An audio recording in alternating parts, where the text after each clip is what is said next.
Meaning of extradition. Extradition. Extradition. Extradition. Extradition.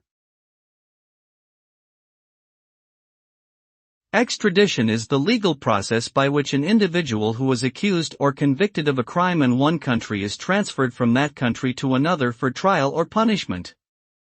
The result of an extradition request is that the requested individual will be surrendered to the requesting country and usually face trial or punishment there.